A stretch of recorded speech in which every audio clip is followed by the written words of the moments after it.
Good afternoon or good evening if you're joining us from across the ocean, or good morning if you're joining us on the West Coast. I am Magda Tedder, and I'm the Schwidler Chair in Judaic Studies at Fordham University and a co-director of the Fordham Center for Jewish Studies. It is my pleasure to welcome you to today's event, a conversation about Jules Isaac, about his life and his legacy, his significance, and a discussion about a work in progress, a film by film director Emmanuel Chouraqui, the historian Jules Isaac, from teaching of contempt to teaching of esteem. Few people were more influential in the changing of relations between the Catholic Church and Jews than the historian and Holocaust survivor Jules Isaac. In his life, Jules Isaac lived through and played a role in some of the most pivotal moments in European history. Born in 1877 during the Third Republic, a young man closely following the Dreyfus affair at the turn of the century, and a historian and a man deeply committed to the French ideal of secularism, and a Holocaust survivor who lost all but one member of his close family, Jules Isaac is an inspiring figure. Before World War II, he worked towards Franco-German reconciliation. And after World War II, despite the deportation and murder of his wife, Laure, and his daughter, Juliette, in Auschwitz, he found the courage to open a dialogue with the Christian world and work towards reconciliation. He turned pain into hope, desperation into constructive reckoning and reconciliation. It seems that now, in our dark days of pain, polarization, and rancor, the story of Jules Isaac can teach us much and offer a model to follow. His story also tells us that change is slow, and this is perhaps the hardest reminder in our times, when information spreads faster than wildfire, and when opinions are formed and hardened before a thoughtful analysis can be uttered. I'm therefore very grateful to director Emmanuel Chouraqui for showing us his film Still in Progress, as I mentioned, the title, The Historian Jules Isaac, From Teaching of Contempt to Teaching Esteem. Let me introduce the speakers today, because Emmanuel will be joined with by Dr. Norman Tobias and Claire Maligot, a scholar as well. Emmanuel Chouraqui grew up in and lived for the first 30 years of his life in Jerusalem before he moved to Paris. In Paris, he started to direct and produce documentary films. He produced and directed around 50 films on diverse subjects. After his father, André Chouraqui, passed away in July 2007, he directed a film about him, André Chouraqui, The Writing of the Writings, about the life and work and the message of the only man in the world, as far as we know, who has translated the Hebrew Bible, the New Testament, and the Qur'an into French, all three translated by the same person. Since then, Emmanuel has been dedicated to implementing the message of his father, a message of universal peace. He is working closely with interfaith organizations in France and around the world, and develops films on these subjects. He will be joined, as I mentioned, by Dr. Norman Tobias, the author of Jewish Conscience of the Church, Jules Isaac, and the Second Vatican Council. Dr. Tobias holds a PhD in religious studies from the University of Toronto.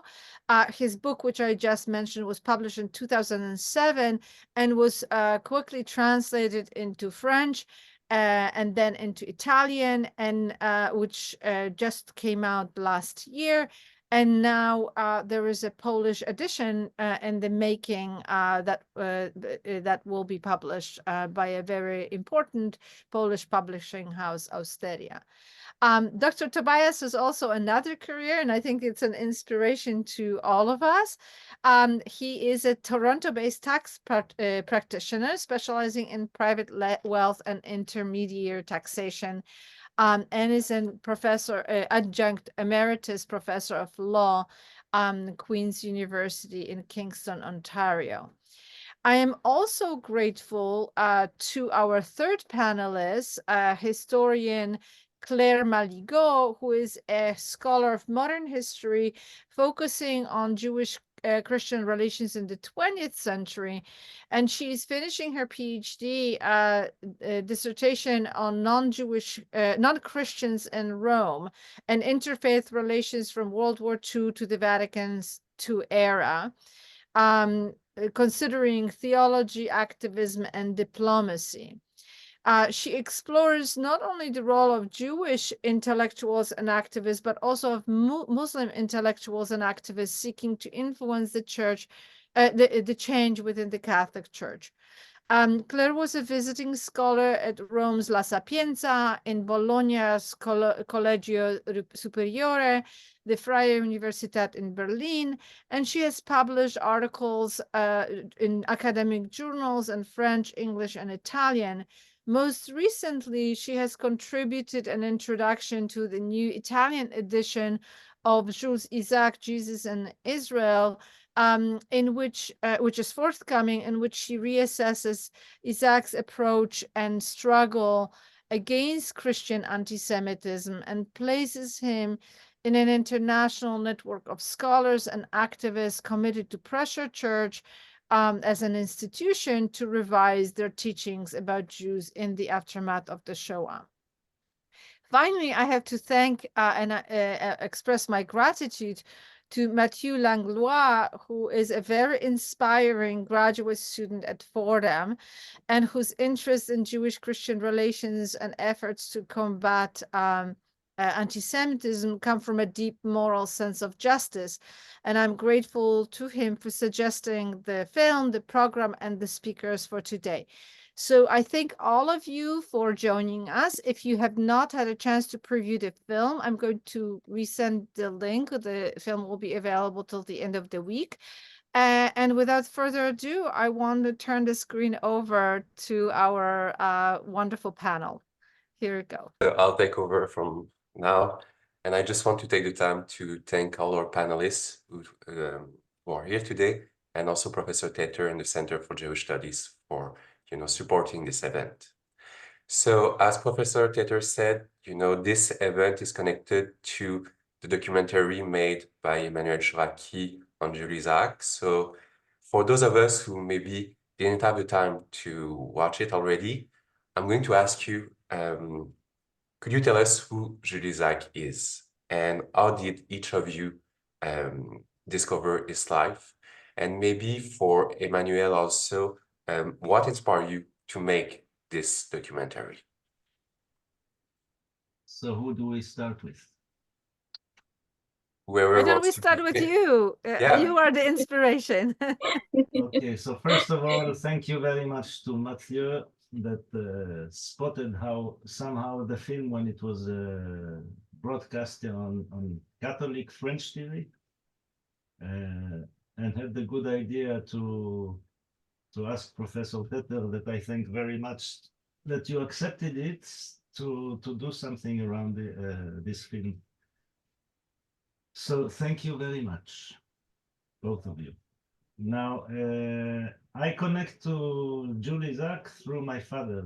As Mathieu mentioned, I did a film on my father. Before that, I was not quite interested in what he was doing, translating the Bible. It was not in my... I grew up as a secular Israeli normal guy. And it's just after his death that I thought it would be nice for me to commemorate his name. So I did this film, and this film gave me the pulsion to start reading what he wrote and to revisit his life. And I saw it's quite amazing, and that it's not transmitted by nor medias nor mainstream publishers. It's buried now. And then I met the importance of Chambon-sur-Lignon. For those who saw the film, it's mentioned in the film. That's where Jules Isaac was hidden during World War II. And it happens that my father, 24 years old, was one of the resistance who found him the hiding place and the false papers to. So Isaac is 64 and my father 24. They meet and they had a long relation until the death of Isaac in 63. And I think that all the work of my father was probably oriented by Isaac's his meeting with Isaac in 42. Because I think my father continued the work that Isaac started by translating and commenting the Bible, the Old Testament, the New Testament, and the Quran with this idea of probity. Try to find what is the truth in all these texts that were distorted with the time. So I thought to do homage to both of them, I'll make a film on Jules Isaac. I wanted to make it 10 years ago for the 50th anniversary of the death of Isaac. But the real challenge is to find finance for these issues, because these issues don't seem to interest anybody from the money providers, or whether it's TV channels or any other. The answer is simply, who knows Jules Isaac? Nobody knows Jules Isaac, so there will be no audience for our channel, so there's no use to make a film on Jules Isaac. So it's fundamental issues, because Jules Isaac managed, after 2,000 years of Jew hatred, to modify the lines of the Catholic Church, which was probably the, as it said in the film, and it was Jules Isaac's idea, that the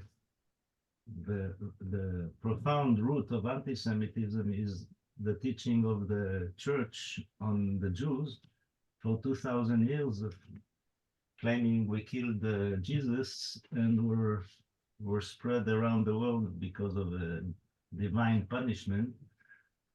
2,000 years later, a historian explaining the truth in a historical critique of theology managed to convince the clergy, the Pope, and the Council to change this position. So I thought it's very, very, very important issue, and I don't understand until now why it's not transmitted widely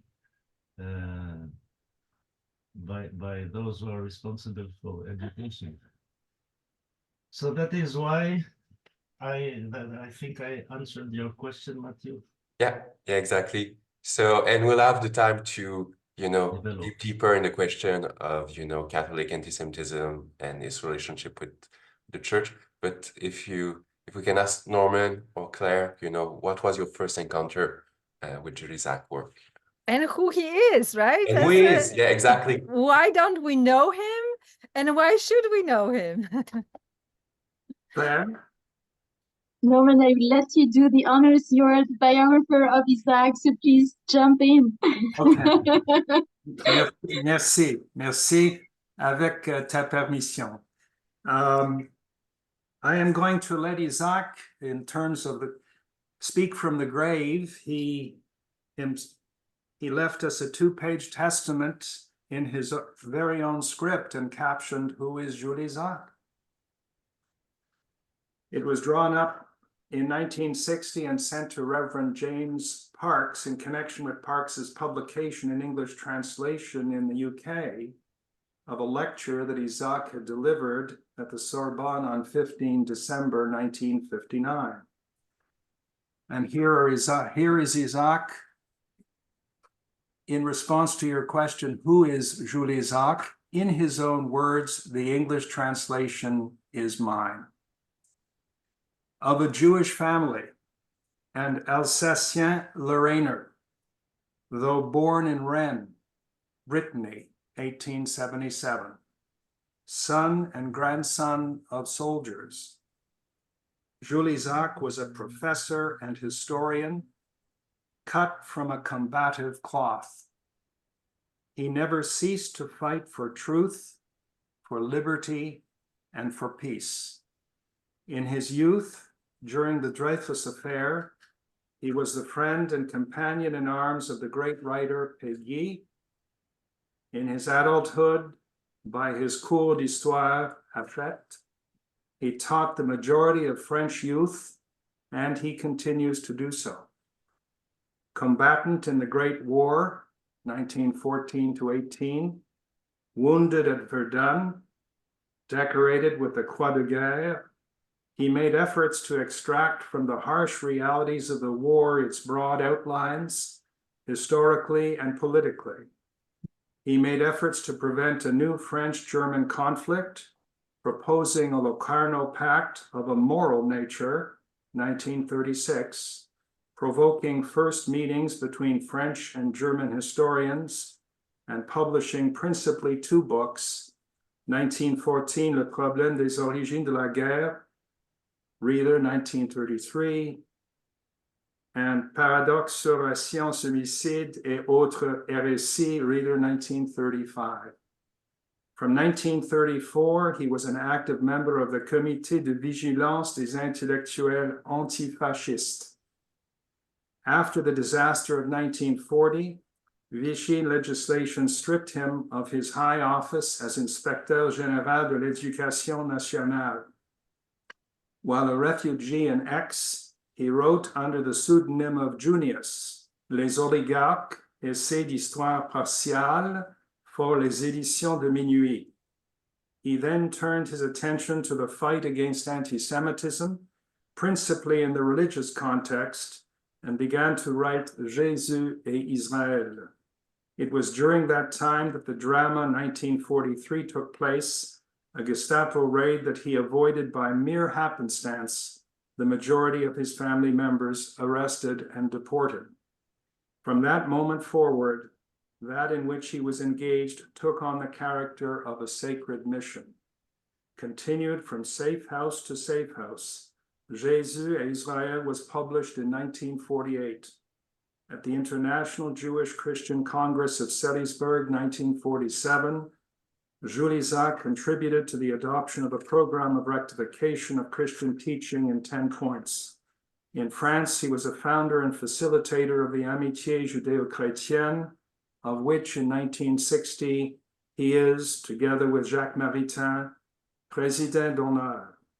He gave to Jésus et Israël an addendum, Genèse de l'antisémitisme, Kalman Levy, 1956. His last effort, 1960, was to obtain from the leader of the Catholic Church, Pope John XXIII, a position in favor of the rectification of Catholic teaching concerning the Jews. The papal reception gave him cause for hope. In France, both in Catholic and Protestant circles, a purifying tendency is making its way with ever more strength.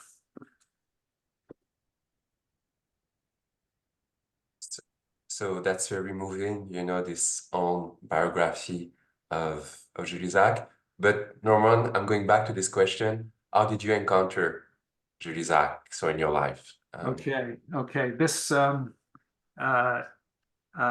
you did ask, and I certainly gave you permission. You found this very very interesting. I began MA studies in theology part-time, of course, as a practicing attorney, part-time in 2002 at the University of St. Michael's Faculty of Theology, the Catholic institution, and stumbled across Jules Isaac in 2 years later in 2004. And I think what I found appealing about Isaac, and may even have been an impetus for my enrolling in the Faculty of Theology in the first place, is that when I was but 4 or 5 years old, my parents in Montreal hired an au pair from Rivière-du-Loup, Solange Nadeau. She was under 20 at the time, and she had grown up on a farm, family-owned farm. Many of her uncles and aunts were religious, as were her siblings. And unbeknownst to my parents, we lived close to the Oratoire Saint-Joseph, St. Joseph's Oratory. She would take me to the crypt church in the afternoon with her when she went to Mass. Mathieu actually has a personal connection to Saint Joseph that I'll mention. His father's grandfather was a cousin of Alfred Bessette, also known as Frère André, who Saint Frère André, whose brainchild it was to build an oratory, a basilica to Saint Joseph. And so that was his church, or his basilica, his church anyway. So I think that, and Solange I must have received something from Solange that perhaps I wasn't receiving from my own mother in early childhood. And so I guess, potentially this, what drove me was to put my Jewish and Catholic mothers together. That's very beautiful, and it's still something that you're engaged in fostering Catholic and Jewish dialogue. So now, Claire, it's your turn. So how did you encounter Jules Isaac? Thank you so much. Well, let me first tell you how I didn't encounter him, in the sense that I'm now high school teacher in French public high schools, and I think that it's the only actually place the Ministry for National Education in France that didn't commemorate the death of Isaac, despite his administrative career as a teacher and as the head of the General Inspection of History and Geography for teachers, high school teachers. So this is interesting because that figure has been commemorated by Jewish Christian organizations promoting dialogue and fellowship, but his public memory hasn't been that much taken into account. What you had is actually the publication of one postcard for his death, but that was on the initiative of the Association for Jewish Christian Relationships, rather than just promoted by the state itself. So I think that it's also part of the conversation that we are having about his legacy and where it's known and not that known. About how I encountered him, and now it's from an historical perspective. I would say I was beginning my PhD at the time on Vatican II and meeting with one of the greatest historians about the Council, French himself, born I think in 1945, if I'm not mistaken.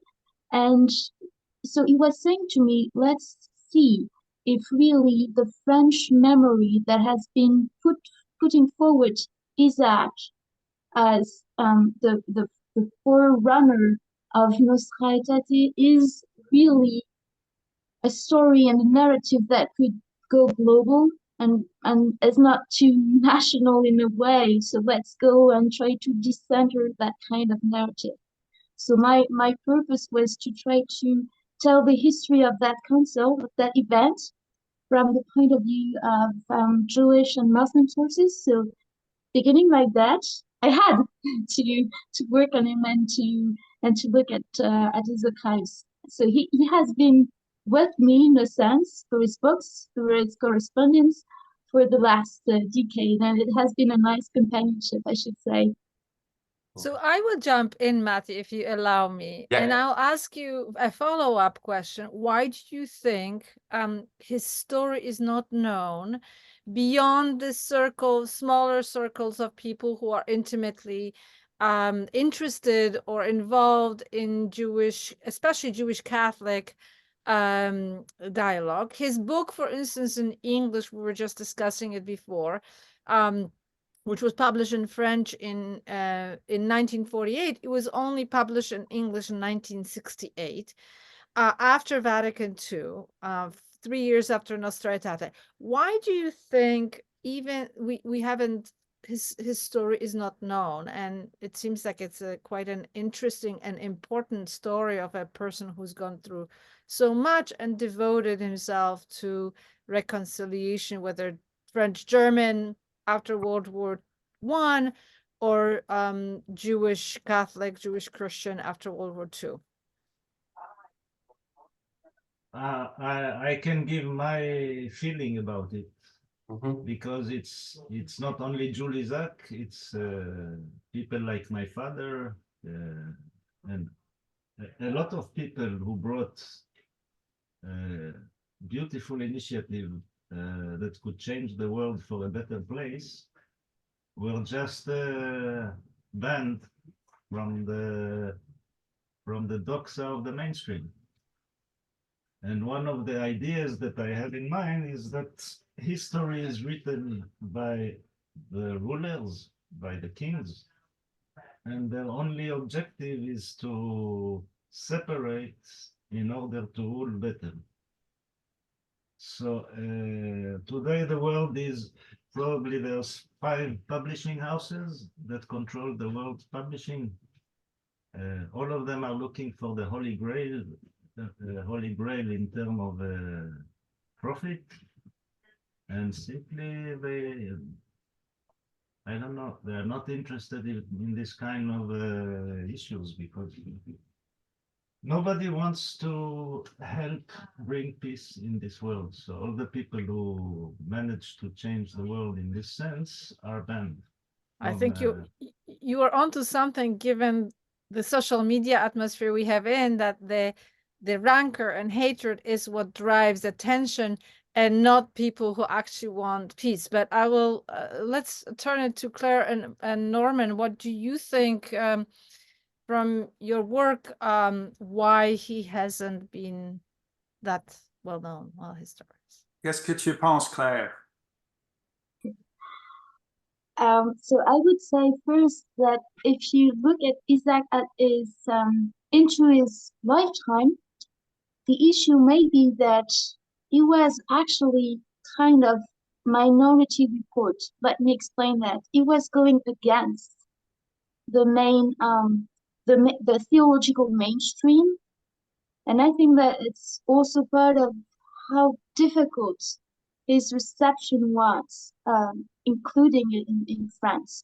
What Norman's book has shown us all is the discrepancy that you have between his writings and the number of works he published in terms of editing, by contrast with another author that was really a success story of bestsellers and so on, Daniel Rops. And Daniel Rops was still defending ideas such as the day side, as well as the fact that God, in a sense, would guarantee or not help the Jewish people in front of genocide. So this is what I want you to get in the end. The fact that Isaac was writing from the margins, and that his books were received as such, in a sense. It took a long time for Catholics to be able to not only read the books that they may have seen in libraries, in bookshops, and bought, or just be lent to by a friend, but to really understand what they were actually reading. And that kind of acknowledgement, of reconning, took some time, because you needed to change the mindset, you needed to change the theological and intellectual frames. And this is, I think, part of the explanation why it took so much time. Another thing that I may add is that you have to remember what the 50s and the 60s were. And he was a French historian. And in that sense, it wasn't, something totally self-evident that it would get read by in other countries. So the issue of language is something that to me is important and is still also visible in his own correspondence. Isaac was a book lover. So when you look at his writings on the First World War, he was willing to read English and German in order to make a complete history of the war, in order to really confront viewpoints, so as to get away from the narrow views of nationalism. This is true, but at the same time, he most of the time needed someone to help him translate others. And I think that the issue of translation is key, is absolutely key in order to understand Isaac and also to understand his extension to how much and how wide we know him. So that's why I'm also grateful to both Norman and Emmanuel for their works and for the fact that both works has been translated, because it's part of, making him more well known and in many places. So thanks to you both. Norman? Norman. When Gregory Baum delivered his afterword in 2005 at a conference hosted by the University of St. Michael's College Faculty of Theology here in Toronto, marking the then 40th anniversary of Nostra Aetate. He lamented the fact that as of 2005, 40 years later, there had been no biography to his knowledge of this Jewish historian and of his thought and activism that had had such a profound effect. So I think part of the response is simply a lack of information, a lack of a biography, so to speak. I think also Isaac was in some ways inconvenient for the church's own official account, which is that its reform of Catholic teaching about Jews and Judaism had been a post-Holocaust, unilateral, autonomous initiative. When Augustin Bea, at the first meeting of the Unity Secretariat on November 15, I think it was, 1960, shocked the members by announcing that there would be an additional agenda item, questions concerning the Jews. Gregory Baum, who was a peritus, an advisor, and was present at the meeting, remembered that it was almost as if Bea had thrown a grenade into the room, and it had exploded. And Bea did not disclose at that time to committee members that the impetus for this last-minute addition had begun 3 months earlier with the then unpublicized audience between Isaac and Pope John the 23rd. So it was something that the church, I feel, didn't want to promote and advertise. Actually, if I may jump in again, it's interesting what you're saying, because actually Isaac is quoted at that time in the minutes of the meeting and in the Vatican archives.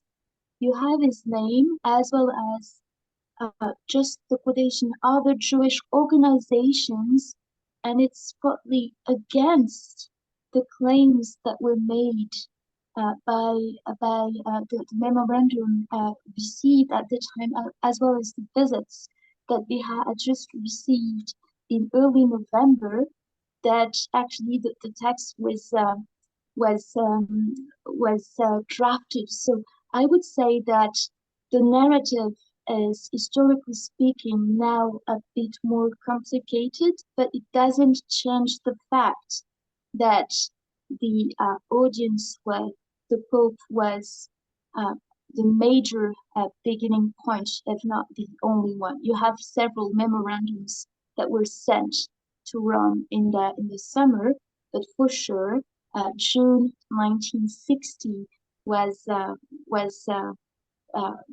one of the starting points. So I would, you know, just for historical accuracy, not follow you up to the end, but still follow you for most of the way. I hear you. I just want an addendum, if I may, and that is that Thomas Stransky, the first recording secretary of the Unity Secretariat and one of the first 4 members with François Arrighi, Johannes Willebrands, and Augustin Bea,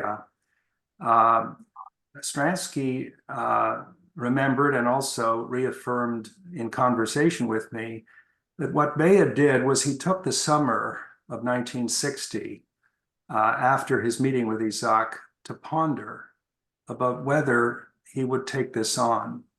And on September 14 of 1960, he requested a papal audience, and Stransky was right there. And on September 18, when Bea met with the Pope, he effectively said, "I'll take it on."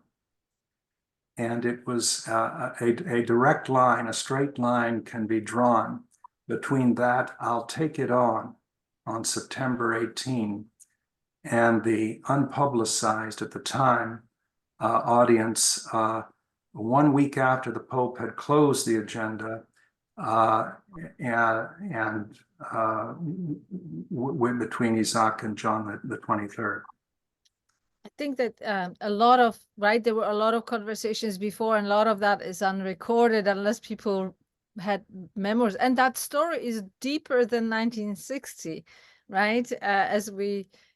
So Matthew, take it. And that's why I want to maybe go back. So the fight of Jules Isaac, really start before against anti-Semitism really start before 1960. And we can really locate it in the context of the Third Republic with the Dreyfus affair and with his friendship with Charles Péguy.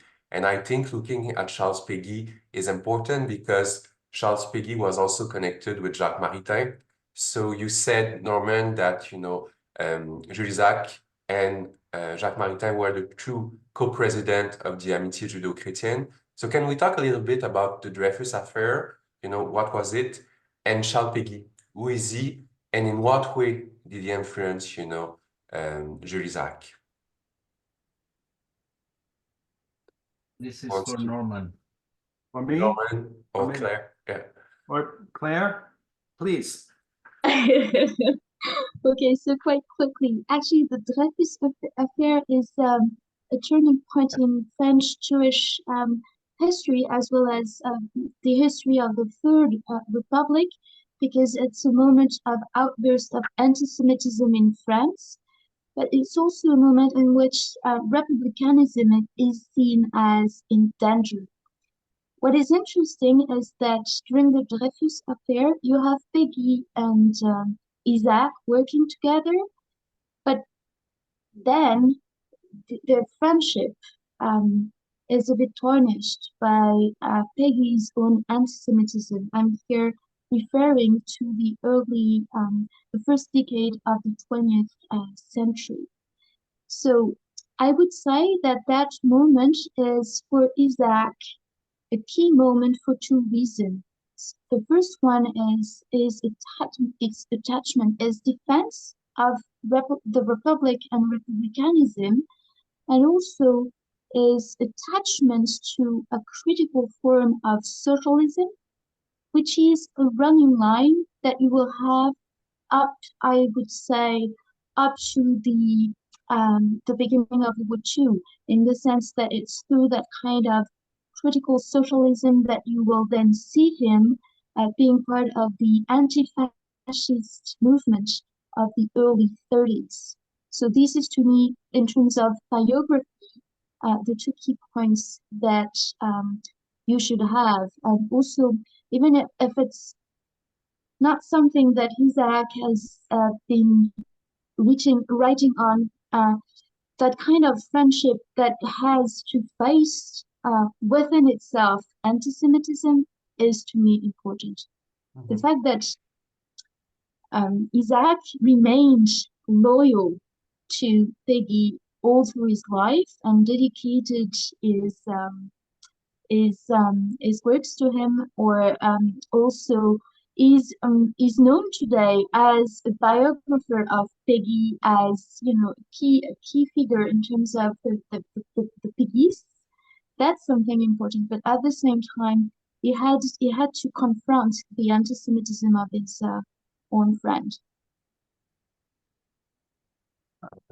I would say that in Peggy's life and writings, the young Isaac became privy to an alternative Catholicism at odds with the Catholic establishment, a spiritual Catholicism that embraced the Republican values of liberty, equality, and fraternity.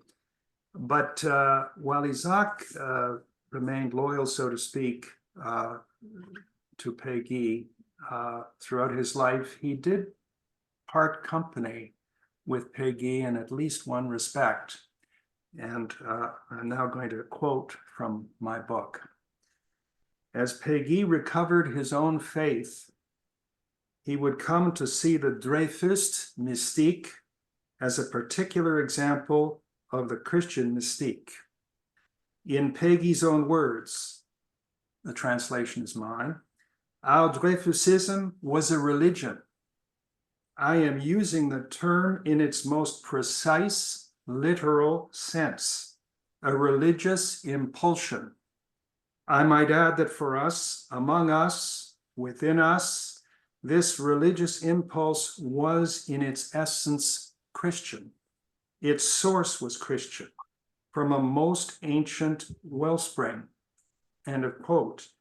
In this regard, Isaac was to part company with his mentor. And I quote, would that our Dreyfusism had been a mistake. Would that our Dreyfusism had been a mistake, had been a religion, but it was to human temporal truth itself at which we aimed, our fervor and our cult. It was human temporal truth alone that inspired our actions. It was out of love for it and to safeguard it that we helped Peggy found the Cahiers. A free and honest pursuit of the truth was our law, the essence of Dreyfusism in its most pure. Christianity, on the other hand, does not concern itself with human temporal categories. In its essence, Christianity is religion about grace, religion about love, religion about poverty, religion about hope, faith in the righteousness of God, in the truth of the incarnation, the resurrection, our human justice, our human truths, concern it not and do not have their roots in its soil. The whole of history proves it, beginning with the scriptures. Emmanuel, is there something you want to add regarding Peggy and the influence of Peggy on Jules Isaac? Not really. I said what I had to say in the film, but okay. It's obvious that Peggy had a tremendous influence on Isaac, and especially on the way to look at the truth of history, truth of anything, and also his social attitude about the gaps between the classes. This was also a fight between.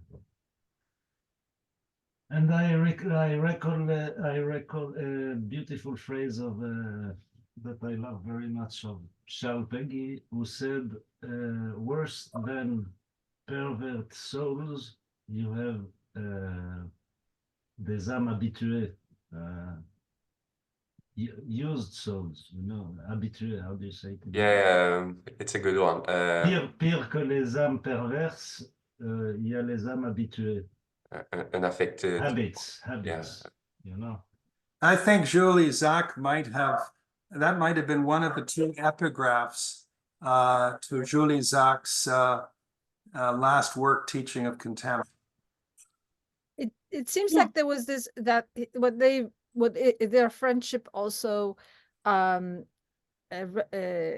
embodies is the tension between one ideal about Christianity that you normal just read, and then what Isaac will then devote his life to, that is the roots of anti-Semitism in Christian theology, right? So there is the religion of hope and love, and then there is this other part that is very much embedded within Christianity that teaches, as he puts it, I think correctly, not hate but contempt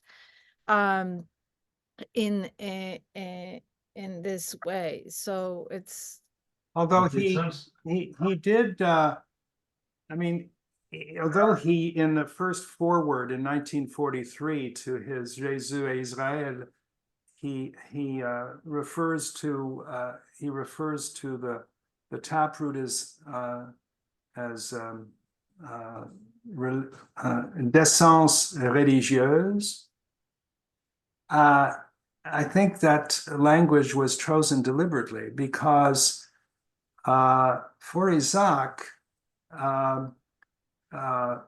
the contemptuous teaching about Jews and Judaism, which had overreached the bounds of scriptural and even in some cases historical accuracy, was man-made. It was invented, not inspired.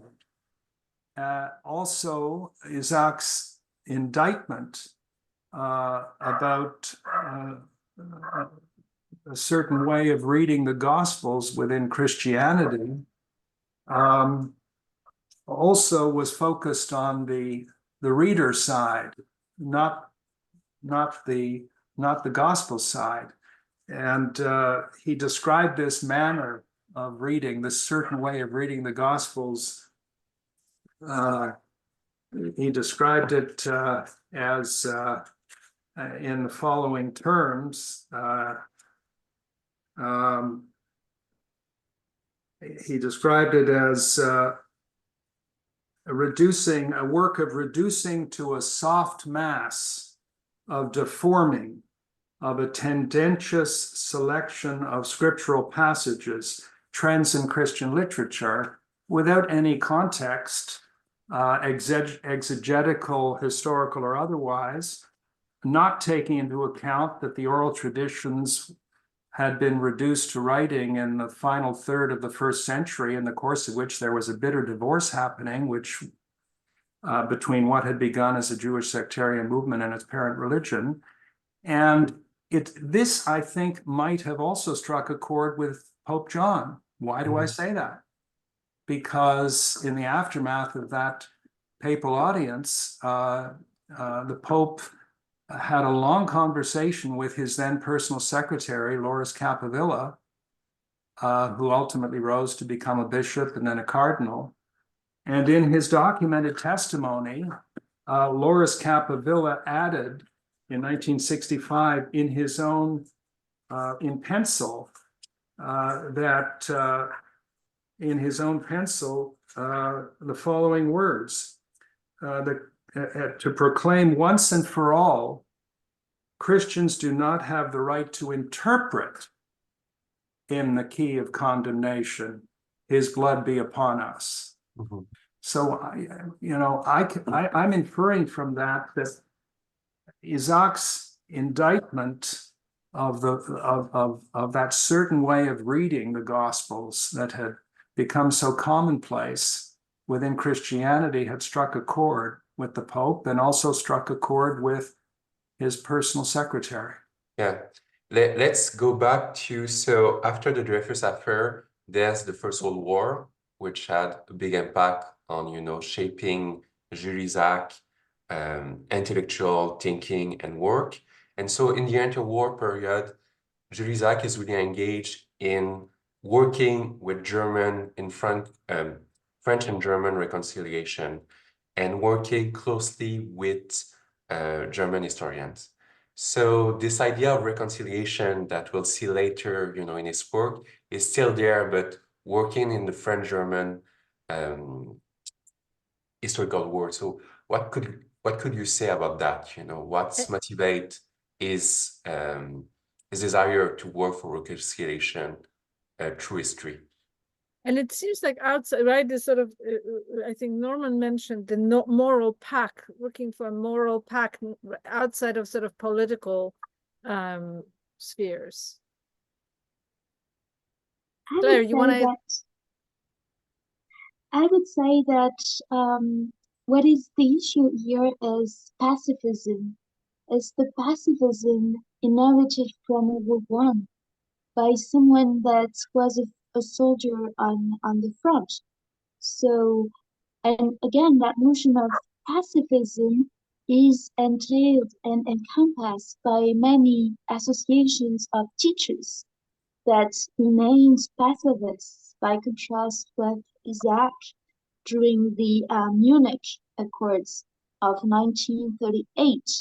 So that idea that the global war was the last one and had to be won, had to be built beyond just diplomatic treaties like the Versailles treaties, that needed to be built and engraved into education. So the fact that Isaac, as a teacher, and not just as an historian, but as both, is driven into those circles is to be expanded with that Locarno spirit that goes from the late 20s to the early 30s. And you have not only just Germans and French historians and intellectuals, but someone like Altamira, who was Spanish, who was fighting against Franco, working in the Dutch court of Laure, the Hague, is part of that story of how you want to lean on teaching, how you want to lean on the intellect in order to prevent another catastrophe. I think that that specific intellectual form of reconciliation using teaching and school and education as a form of vector so as to promote peace and reconciliation is a bit different after the war in the case of Jewish-Christian relations, because I do see the notion of reconciliation in the early aftermath of the war. But what you have as a common point is the use of teaching and education as a way to bring in a form of just stopping hatred and stopping war. I would say, in terms of the Locarno Pact of a moral nature, which caught your attention, Magna, the proposal contemplated that the language of German moral culpability implied by the phrase, quote, imposed upon the victors by the aggression of Germany and her allies, close quote, in Article 231 of the Versailles Treaty, also known as the War Guilt Clause, would be deleted, thereby paving the way for objective scientific study of the causes of the Great War. I have a question for Emmanuel now. It's more about I would say the documentary but regarding, you know, we are hearing that the life of Jules Isaac was, you know, full of event and encounter, and regarding, since it was so a complex life, you know, Emmanuel, how did you do to, you know, to do this documentary? What were the challenges while you were working on this documentary? First of all, the challenge is financial, because as you see, there's not many archives, and there are a lot of archives of Jules Isaac speaking, and beautiful archives that are held in the INA, Institut National, the archives of the National Archives in France. So the audiovisual archive. Yeah. Beautiful parts where he talks about Peggy, where he talks about his meeting with the Pope, and about his Jesus and Israel. but it's kind, if I want to take the world rights for 1 minute, it's like 15,000 euros. For 1 minute, huh? So I said, forget archives. And then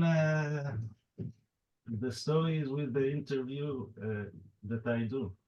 I mean, you have to choose the right person, and you have Norman, who is perfect, and Claire, who is, I think, the only one who went to read all the archives of all the correspondence between the guys who participated in Vatican II, in kind of 80 archives around the world. I think she read all the letters between these people. And the film is not finished because I am working with Claire on the second part, which is the whole process of between you know, Pope John the 23rd and Jules Isaac dies in 63, and the Nostra Aetate declaration is valid in 65. So I noticed that the common story that is known by Christians or by Muslims or by Hindus or by Buddhists is that Pope Paul VI, that was the Pope at the time of Vatican of the declaration Nostra Aetate was declared. The common knowledge is that Paul VI had like a kind of illumination and decided to open the church to the other religions. But nobody heard about the process that led to it, which was, first of all, the dealing with the Jewish story, and then what we want to show, that how politics get involved in the divine matters of not only the church but everybody. And speaking of Nostra Aetate, and since you're working with Claire, you know, on the after Vatican II, after Nostra Aetate, and it's a question I'm asking to all of you, what do you think would be the legacy of, you know, Jules Isaac now? Why does it still matter today? What do we still have, you know, of Jules Isaac that is still with us? So we have to make him known, because as I said in the first place, we have here a method that could work for any type of conflict around the world. When you have two entities in conflicts, and today it's more, the issue is more with Islam, that radical Islam. You have a model, one historian revisiting history and few prejudice with truth can change the course of Catholic Church after 2000 years. I mean, if there was no Jules Isaac, as Norman said, the whole issue would probably never put in the agenda of the council. And if there was not this Jewish issue in the council, there would never be the openness of the Catholic Church to the other religions, because it was the other religion was a compromise. This is because it was very difficult. The story, it almost went down the drain several times after their death, because that's next story. But we have a perfect model on how hatred is created through few generation brainstorm, and how it can be stopped by reviewing with probity, with truth, the history. And that's for me the main issue that could be applied in any conflict between any different civilizations. And today we must take this as a model and apply it to all the other conflicts, because if we continue brainwashing in the education our kids on the hatred of the other, doesn't matter who and where, we are in deep trouble. Yeah. Claire? I would take two words. I think that Isaac's life can be summarized in two words. The first one is historian. He remained an historian all his life, and I think that he applied a changing method, but with the same intention, to the Dreyfus affair, to the Versailles Treaty, to the Gospels, trying to find the exact and the correct answer, the correct meaning. So I think that his vision of what truth is really embedded into his generation. I'm not sure that historians and theologians today would share the same definition of a form of objective truth that you can find within the documents. But it was really what he believed and what made him work every day. And the other dimension that I would like to keep is the fact that he was a teacher. And to me, his motto was this big phrase that he said, what was done through teaching, only teaching can undo. And I think that it's really what he believed, in the sense that he remained a teacher. He remained a teacher every time that he tried to correct a reader that had a wrong vision of his book. He remained a teacher every time that he tried to appeal to the French government in order to have any form of, word of caution against the teaching of contempt, not only within church teachings, not only within French Sunday schools, either Protestant or Catholic, but also in the French educational programs. He remained a teacher when he went to see the Pope.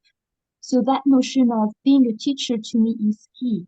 And at the same time, in order to bring back what you were saying about legacy, I would insist on the discrepancy between his intention and his reception.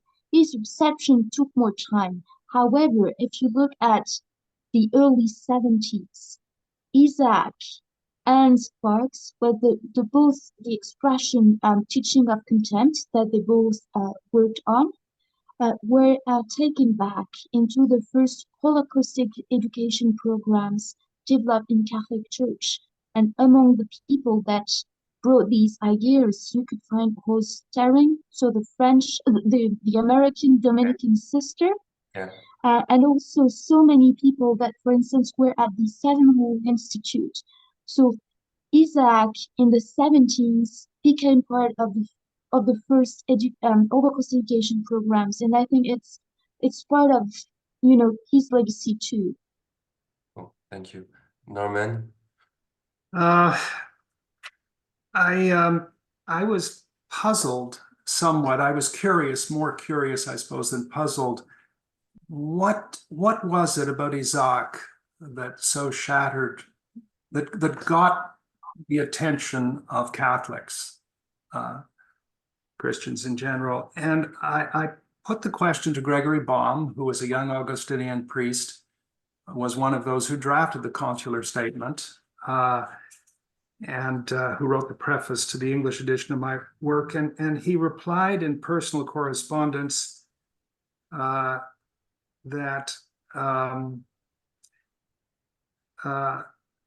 with four points. First, that Jésus Israël was written by a Jew who survived in hiding, whose family had been murdered.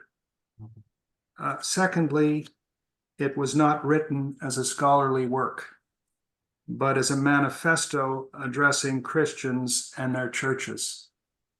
Thirdly, despite the anti-Jewish bias throughout Christian history, Jules Isaac was not resentful, but turned to Christian friends to start a movement of reconciliation. And fourthly, what struck Gregory Baum was, and he shares this reaction with other Catholics, that his book shows that Isaac had great admiration for Jesus. Mm-hmm. And concluded that when you bundle this all up, that he speaks as a man with authority.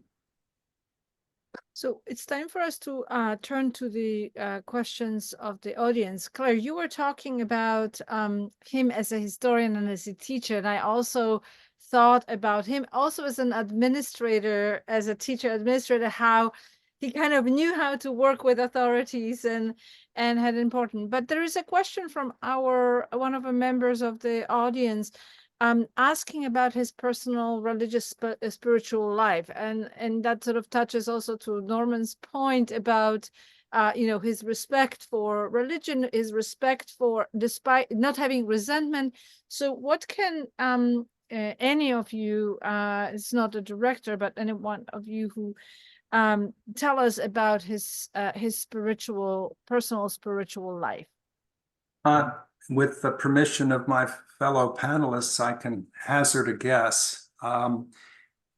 In personal correspondence well, actually, in a diary entry of 3 September 1941, when, which reveals the state of Isaac's psyche, and the English translation is mine, he entered, "All religions deny having evolved and being in the process of evolution, pretensions to a truth revealed once and for all, the same idea of divine election in space and time, poor human categories, all is in flux, God bears man and man bears God. Will I say that no man has borne God as much as Jesus?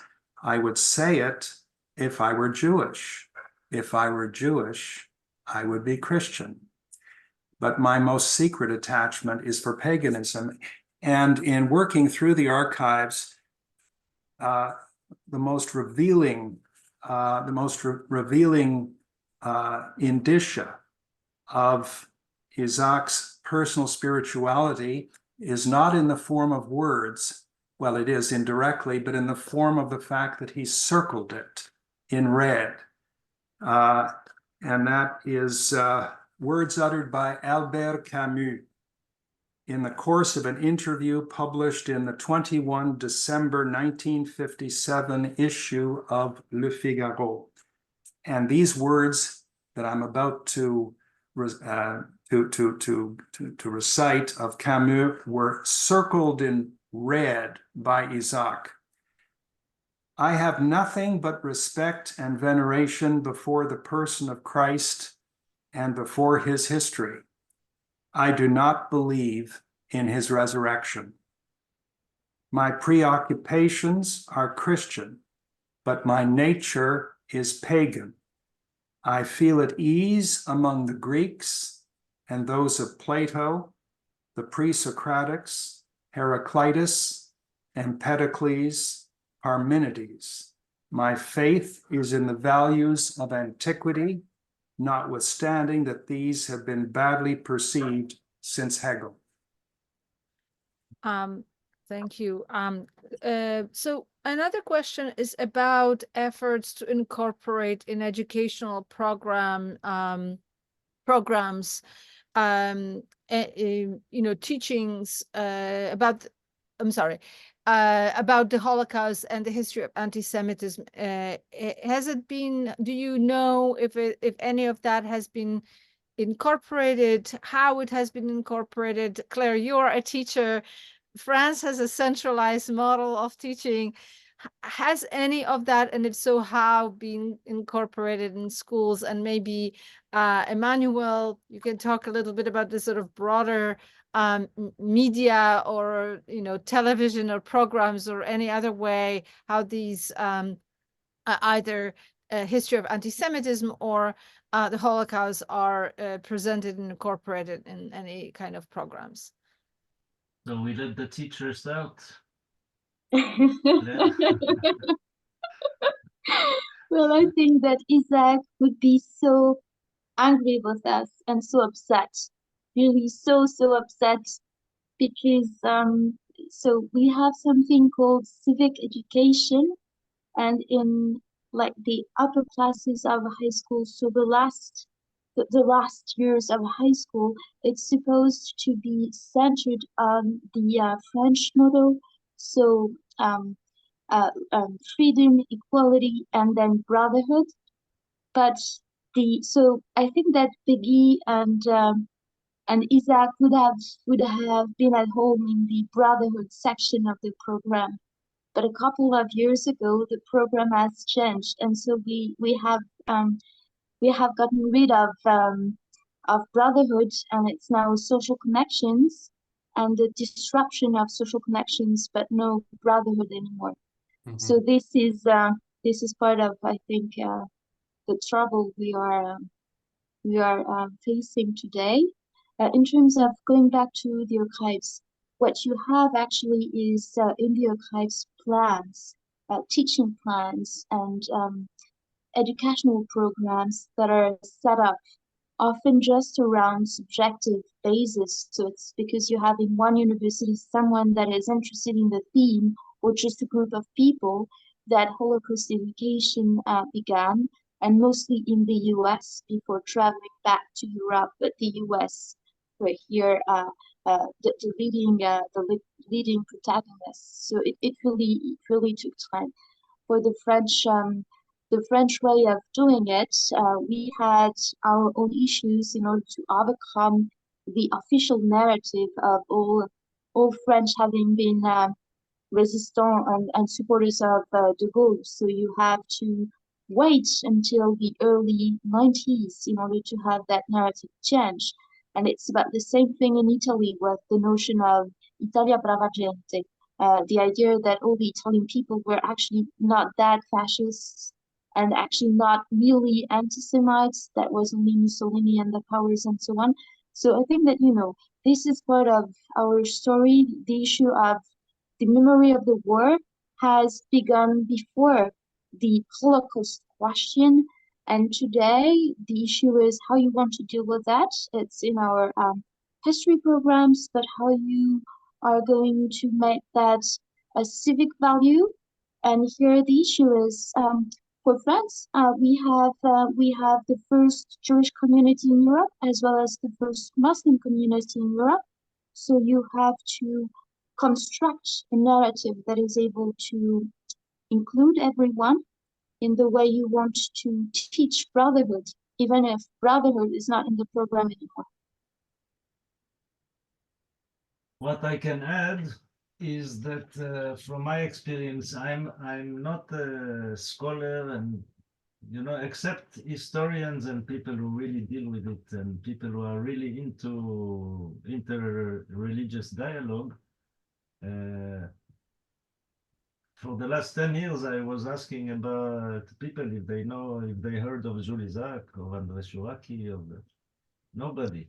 I mean, the common mortal never heard of these stories or Vatican II, or it's total.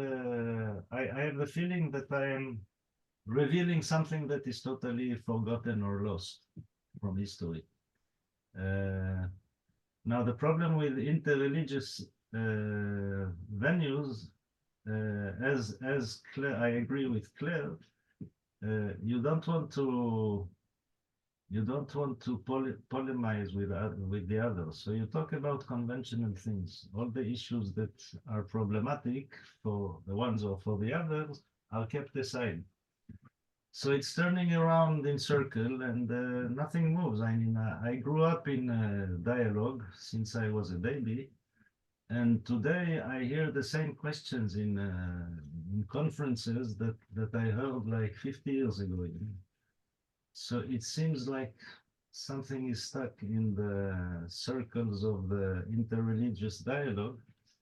And that's one of the reasons that guys like Jules Isaac made a huge step forward, fighting to try and change the lines, not only talk.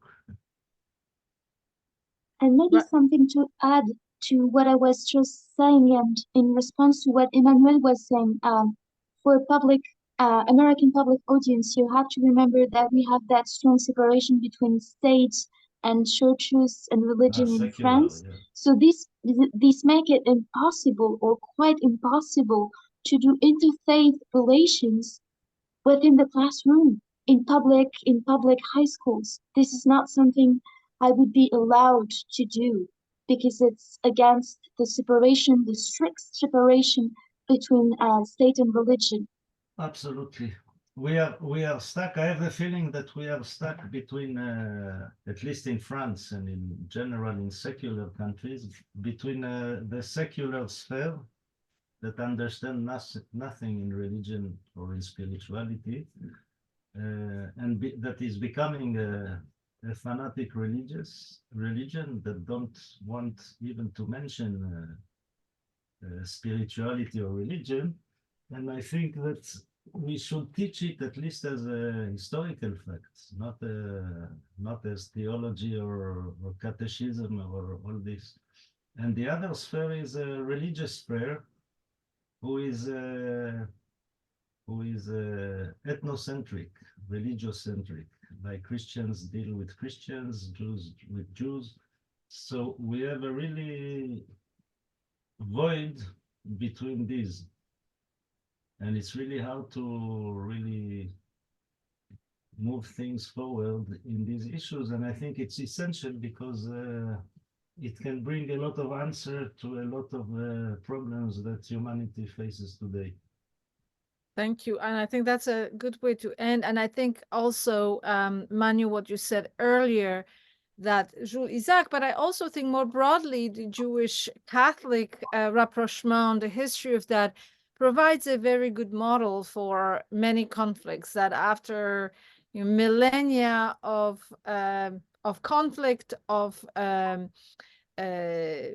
teachings that led to atrocities, that the two communities were able to bridge. And I think one of the important aspects was that there was an honest assessment of that history and honest assessment of the teachings.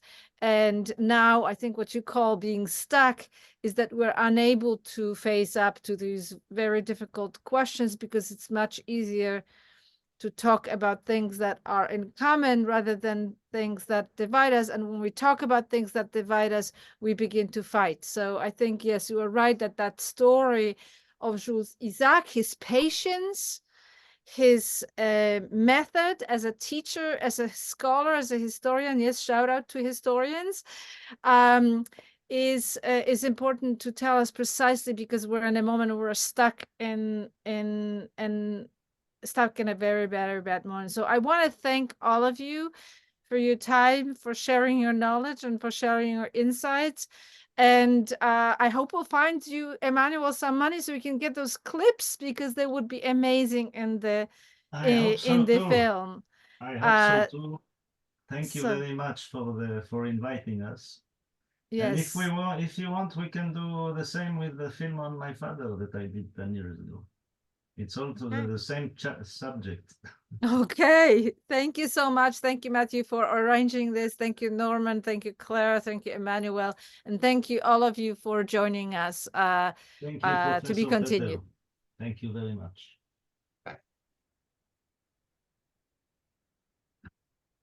I'll be available with my mail to anybody who wants to follow up this discussion.